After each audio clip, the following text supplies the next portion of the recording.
وزیراعظم پاکستان عمران خان صاحب نے جو ٹیلی فون پر بات چیت کی ہے یو اے کے سربراہ سے، ہارون صاحب اس کا پس منظر کیا ہے؟ کیا امکانات ہیں؟ کوئی بریک تھرو کی ہم سکتے ہیں گنجائش بن سکتی ہے پاکستانیوں کے لیے؟ دیکھیے نا، پاکستان اور عربوں کے تعلقات ہمیشہ بہت اچھے رہے، پھر کچھ واقعات ہوئے، پاکستان جو ہے وہ کمزور ہوتا گیا ضیاء الحق کے دور کے بعد۔ ضیاء الحق کا کمال یہ تھا، بھٹو کے دور میں ڈپلومیسی بہت اچھی رہی، بڑی سپورٹ دی، سیریا کی جنگ ہوئی تو پاکستان نے پائلٹ بھیجے، اسی طرح عربوں کو بھٹو کے دور میں ضیاء الحق کے دور کی حفاظت کا مطلب سے پہلی یو اے تو اس وقت تو متحدہ عرب امارات کا وجود نہیں تھا، چھوٹی چھوٹی ریاستیں تھیں، تو مجھے یاد ہے کہ مرسیڈیز کار ایک خرید کے بھیجی گئی تھی۔ میں نے شیخ زاید بن سلطان کو اپنی نوجوانی میں دیکھا ہے، وہ ٹرین سے آتے تھے، اور میر جو ہمارے عزیز تھے، وہ رشتہ دار تھے ہمارے، ان کے ہاں وہ آتے تھے، اور بہت ہی نجیب آدمی، بہت سادہ آدمی، لوگ بڑے ان کے بارے میں فضول باتیں کرتے ہیں، واقعہ یہ ہے کہ وہ نہایت ہی سادہ آدمی تھا، نہایت ہی۔ ہمارے محلے کا حلوائی ان کے لیے ناشتہ بناتا تھا۔ اچھا، وہ انداز تھوڑے سے شانہ تھے، تیور تھوڑے سے، بلوچ ہیں یہ نسلاً بلوچ ہیں۔ اچھا، اب آگے جناب دنیا کا دوسرا بڑا تجارتی مرکز بن گیا نیو یارک، روپیہ آ گیا، پاکستان کمزور ہونے لگا۔ ضیاء الحق کے دور تک تو ہمارا معاملہ یہ تھا کہ ہم کبھی عربوں سے کبھی مدد تو ہمیں ملتی تھی، لیکن ہم ان سے درخواست گزار کبھی نہیں ہوتے تھے۔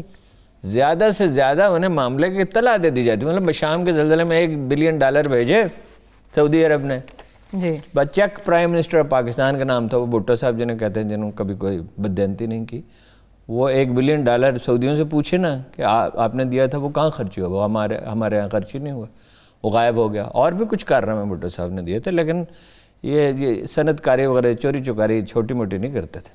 اینی ہاؤ، وہ یمن سے تعلقات بگڑنے شروع ہوئے، ان کا خیر وہ ٹیکن فار گرانٹڈ لینے لگے پاکستان کو۔ جنرل ضیاء الحق کے دور میں تو یہ واقعہ پیش آیا کہ انہوں نے کہا فلاں مکتب فکر کے جو لوگ ہیں انہیں گارڈز میں شامل نہ کریں، نہ کیا جائے۔ ضیاء الحق نے کہا یہ نہیں ہو سکتا، آپ اپنا دوسرا کوئی بندوبست کر لیں، جس کے بعد انہیں امریکہ پہ انحصار کرنا پڑا، اور ظاہر ہے ان کے لیے خطرناک ہوا۔ ہماری فوج میں ہم یہ نہیں کر سکتے کہ کیونکہ ہماری سول سروس میں فوج میں یہ تقسیم نہیں ہے، خدا کا شکر ہے، کچھ لوگ فسادی لوگ کرنا تو چاہتے ہیں لیکن یہ ہے نہیں۔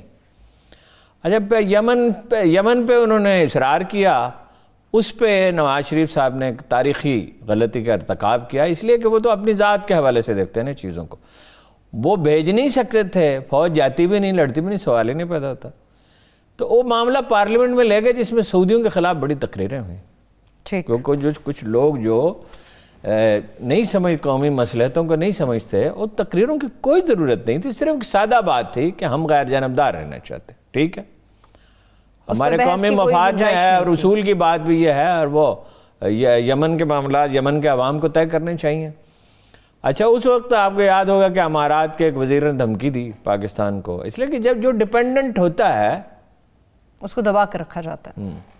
کیا غالب کا شعر ہے، اے خانمہ دیوار بارے منت مزدور سے ہے کج، اے خانمہ خراب نہ احسان اٹھائیے۔ احسان نہیں، آدمی کا احسان نہیں لینا چاہیے، اور ایک قوم دوسری قوم پہ ڈیپینڈ کرنے لگتی ہے جب، تو ہمیں کیا کرنا تھا، معیشت کو دستاویزی کرنا تھا، ہمیں تو وسائل کا فقدان تو نہیں تھا، ہم ٹیکس نہیں لے سکتے، ہمارا تو ایک ہی محکمہ اگر ٹھیک ہوتا، اگر سول ادارے ساری ٹھیک ہونے چاہیے تھے، FBR ہی ٹھیک ہوتا تو ہم اس حال کو نہ پہنچتے، درست، بالکل ابھی تک کوئی۔ اچھا، پھر یمن کا، پھر کشمیر پہ انہوں نے ہمیں تنگ کرنا شروع کیا۔ تنگ کیا کرنا شروع کیا؟ وہ انڈیا کے ساتھ معاملات بڑھا لیے، کوئی اصول تو ہے ہی نہیں، اور اس پہ وزیر خارجہ نے جو بیان دیا میرے خیال میں وہ غیر ضروری تھا، اس کو اس طرح نہیں بیان دینا چاہیے تھا، خیر اس سے بھی پھر تلخی بڑھی۔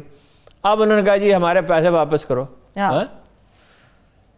2019 میں انہوں نے دیا، اب وہ آمادہ ہیں، انہوں نے انڈیکیشن پہلے وہاں سے آئی، عربوں کو احساس ہوا انہیں ترکوں سے نہیں لڑنا چاہیے، انہیں اپنے برادر ملک قطر سے نہیں لڑنا چاہیے۔ ایران کے ساتھ بھی کچھ بہتری کے اشارے کچھ تھوڑے سے آئے، لیکن زیادہ نہیں، کیونکہ امریکی دباؤ میں اسرائیل کو تسلیم کرنے کے مسئلے پہ، قطر کے معاملے پہ بھی ناراض ہے۔ آپ نے غور کیا کہ پاکستان نے اس آپشن کو ذہن میں رکھا کہ ہمارے ورکروں کو اگر نکال دیا جائے، اچانک تو نہیں نکال سکتے، اس لیے کہ وہ تو معیشت بیٹھ جائے گی. اگر لاکھوں آدمیوں کو اچانک نکال دیں تو اس سے بڑے تباہ کن اثرات ہوں گے. گریجولی نکالیں گے تو قطر کا آپشن موجود ہے، اور آپشن ایکسرسائز ہو سکتے ہیں، تو وہ صحیح فیصلہ کیا.